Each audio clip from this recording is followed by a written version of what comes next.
Um texto enigmático atribuído ao grande mestre Hermes Trismegisto, o responsável pela fundação do ocultismo, do misticismo, da magia, alquimia e os grandes arcanos. Também conhecido como 3 vezes grande. Já no início do seu texto podemos perceber o alto valor de suas palavras. É verdade, certo e muito verdadeiro. O que está embaixo é como o que está em cima, e o que está em cima é como o que está embaixo, para realizar os milagres de uma coisa única. Hoje eu irei falar sobre a Tábua de Esmeralda.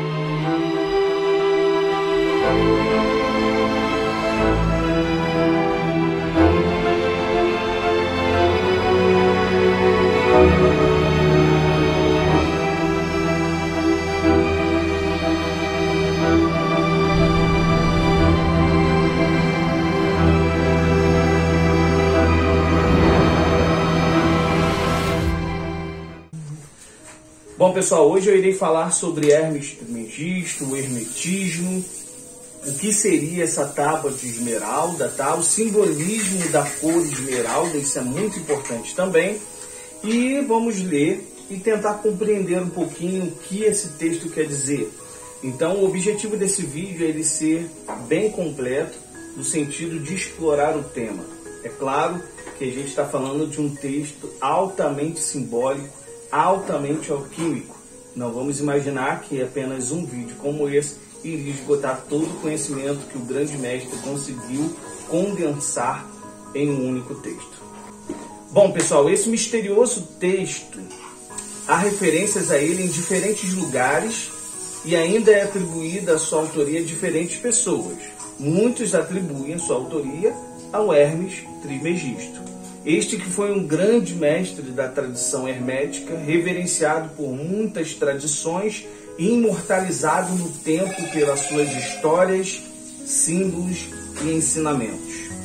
Vale lembrar que já está disponível aqui no canal um vídeo falando sobre Hermes Trismegisto. Vale a pena você ver para se aprofundar um pouco mais sobre esse assunto específico. Além disso, pessoal, você poderá consultar também a obra, tá? Caibalion. Esse livro também já foi objeto de estudo aqui no canal, principalmente em uma live, mas ele introduz, né, a pessoa a esse ensinamento hermético, os ensinamentos atribuído a Hermes Trismegisto. Vamos ver uma citação. Nenhum fragmento dos conhecimentos ocultos possuídos pelo mundo foi tão zelosamente guardado como os fragmentos dos preceitos herméticos que chegaram até nós através dos tempos passados, desde o tempo do seu grande estabelecedor, Hermes Trismegisto, o mensageiro dos deuses, que viveu no Antigo Egito quando a atual raça humana estava em sua infância. Fato é que esse impressionante texto, pessoal, foi capaz de condensar os ensinamentos sagrados por uma simplicidade magistral, tanto que atravessou, de fato, milênios até os nossos dias atuais. Tais arcanos são ainda preservados e são objeto de estudo de muitas ordens iniciáticas. Pois bem, essa questão de tábua de esmeralda, existem diversas teorias, diversas histórias, diversas atribuições. Então o objetivo aqui de fato não é a gente explorar cada uma dessas abordagens, cada uma dessas origens e dessas teorias. O objetivo dessa questão aqui é a gente entender que realmente é algo muito antigo, algo que foi realmente preservado, algo que grandes mestres, grandes ocultistas dedicaram seu tempo para estudar esses ensinamentos. Existem de fato várias abordagens sobre esse tema e vejamos o que Helena Blavatsky escreveu em Isis Sem Véu. A tradição declara que junto ao cadáver de Hermes em Hebron, um iniciado em Issarim encontrou a tábua conhecida, tá? Então esse nome aí também conhecemos como Tábua de Esmeralda, ok? Ela expressa em poucas frases a essência da sabedoria hermética. Para quem lê apenas em seus olhos corporais, os seus preceitos não sugerem nada de novo ou extraordinário, porque ela começa simplesmente afirmando em sua mensagem, não fala de coisas fictícias, mas daquilo que é verdadeiro e seguro. Isso é um ponto muito importante que a gente vai explorar quando estiver lendo o texto da Tábua de Esmeralda. O primeiro vestígio documentado sobre a Tábua de Esmeralda pode ser encontrado numa carta de Aristóteles a Alexandre o Grande, durante sua campanha na Pérsia. Esta carta integra na versão em latim da grande obra Cretum Secretorium. Então, é mais um vestígio de algumas citações, algumas abordagens que tiveram referente a esse tema. Uma coisa muito interessante também que a gente pode explorar aqui é referente justamente à Tábua de Esmeralda, esse nome. Por que esmeralda? Por que tábua? O que acontece? Algumas pessoas atribuem a cor esmeralda ou ao objeto esmeralda, a tábua em si, a diversos mitos, a diversas histórias simbólicas para representar o porquê. Isso faz todo sentido, porque nós sabemos que os iniciados, os grandes mestres da antiguidade, eles falavam por símbolos, falavam por alegorias. Então, a gente supõe que a cor esmeralda não foi escolhida por acaso. Algumas pessoas atribuem, pessoal, essa questão da esmeralda, da pedra esmeralda, a Lúcifer, o anjo que quando caiu do céu, ou seja, aquele que comunicou o céu e a terra. Existem, pessoal, alguns conceitos nesse sentido, tá? Aquele que pega a chama dos céus e traz para a terra, aquele que pega a luz e traz para a terra. Isso é uma grande questão aí do simbolismo do Lúcifer, tá? Que a gente não abordou aqui no canal, mas vale muito a pena. Então, Lúcifer teria um diadema que, ao cair da terra, esse diadema se quebrou. Virou dois objetos míticos que temos hoje aí amplamente explorado na história, né? Que seria o Santo Graal e a Tábua de Esmeralda. Percebam que esses dois objetos cumprem o objetivo dessa questão de comunicação e que tem tudo a ver com o Hermes, que é o mensageiro dos deuses. Outra abordagem muito interessante pelo aspecto simbólico é justamente na cor. Então, o azul, que simboliza o céu, e o amarelo, o dourado, que iria simbolizar a terra, os tesouros da terra, a junção dessas duas cores, ou seja, o triângulo voltado para cima e o triângulo voltado para baixo, que nós temos a estrela de Salomão, o símbolo de Salomão, nós temos essa junção de duas cores que daria então a esmeralda. Novamente, o aspecto simbólico da comunicação entre os céus e a terra estaria presente também, inclusive na cor. Então isso é uma curiosidade bacana que eu gostaria de deixar aqui registrado também no canal. Dito isso, pessoal, existem aspectos fundamentais que gostaria de deixar bem claro. É importante compreender que estamos falando de algo antigo e sagrado, ou seja, hermético, assunto que muitas vezes são para os círculos fechados.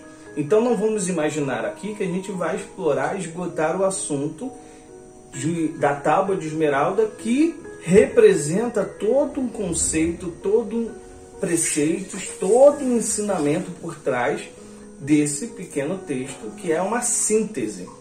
E, como eu disse, boa parte desses conhecimentos ainda são preservados nessas escolas de iniciações. É claro que a gente consegue trazer à luz ao mundo, digamos, profano, exterior, alguns ensinamentos valiosos, porque a lei da natureza ela pode ser observada por qualquer pessoa. As ordens de iniciações, o único fato importante nesse sentido é porque eles compreendem, entendem, buscam aprender essas leis, tá? Entender que existem muitas teorias, porém, ninguém talvez ousaria dizer o que é verdade sobre tais teorias. Como eu disse, existem muitas coisas que falam sobre a Tábua de Esmeralda, sobre Hermes, se foi de fato lá do Egito Antigo, se ele foi mestre de Abraão, de Moisés. Então existem muitas teorias. O que importa para a gente aqui é que, de fato, o que vale esse conhecimento para os dias atuais e que se mostra ser muito valiosos.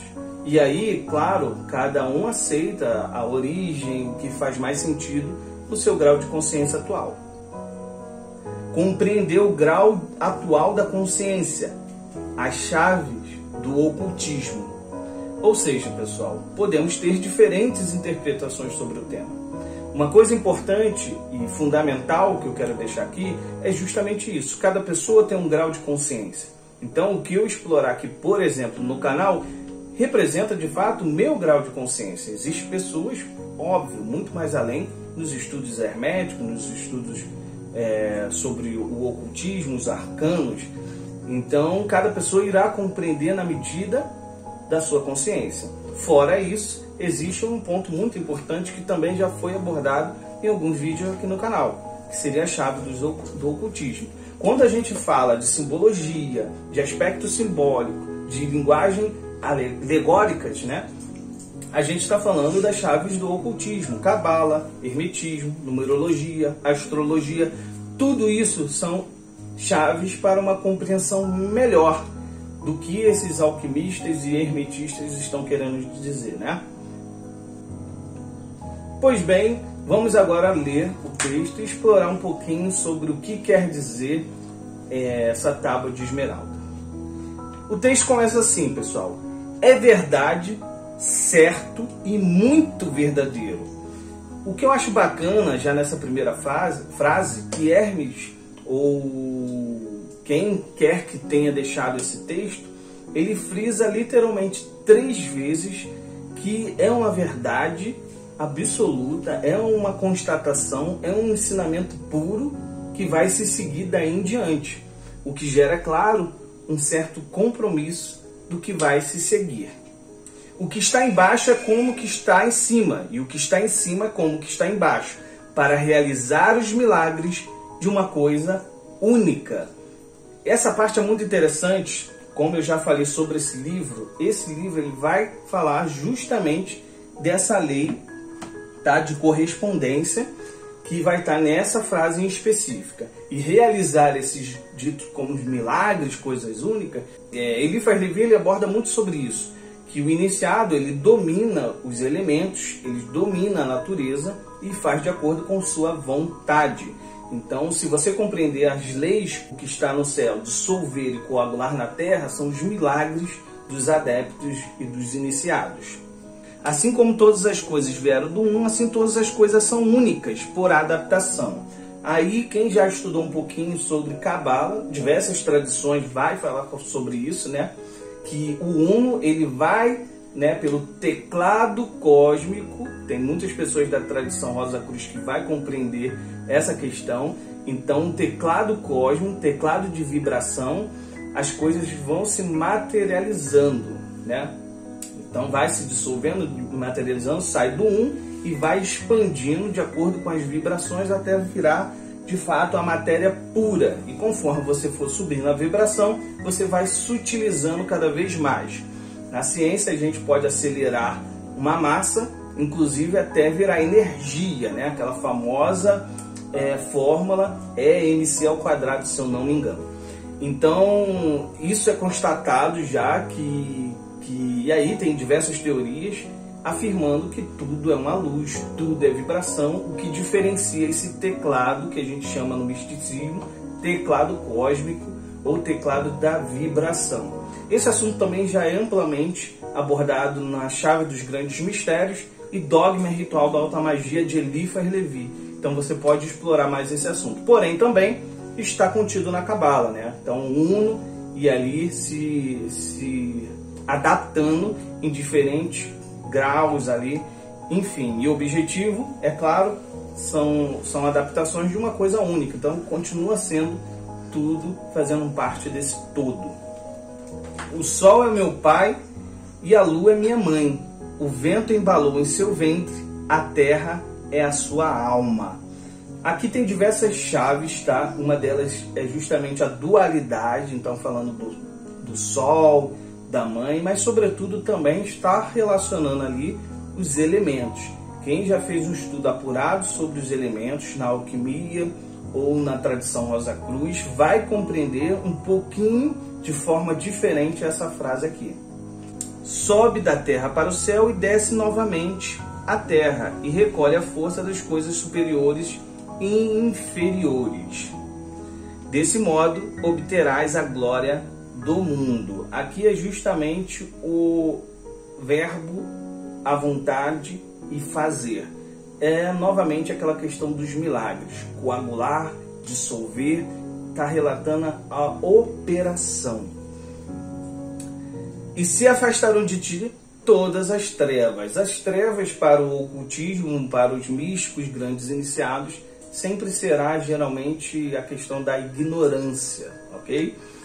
Nisso consiste o poder poderoso de todo o poder. Verás todas as coisas sutis, penetrarás em tudo que é sólido. Mais uma vez, a questão do domínio dos milagres. E assim o mundo foi criado. Então está relatando, é óbvio, também essa manifestação do Criador. É muito importante a gente compreender que muitas tradições consideram a gente como a imagem e semelhança de Deus, justamente porque nós somos também os criadores. Nós somos capazes de criar coisas. Então, se o ser criou, a gente também faz essas obras, vamos dizer assim. Esta é a fonte das admiráveis adaptações aqui indicadas.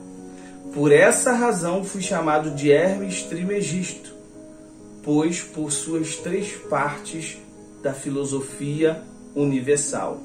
O que eu disse da obra solar está completa. Bom, pessoal, encerramos aqui um breve estudo, uma breve apresentação sobre esse tema. Eu espero realmente que vocês tenham gostado. Se você tem algo a contribuir que eu deixei escapar aqui nesse tema, como eu disse, é uma vastidão gigantesca, podemos falar várias coisas ainda, mas eu acho bacana trazer de forma mais simples, de algo mais prático, para a gente usar até no dia a dia, tá bom? Um forte abraço, até a próxima, valeu!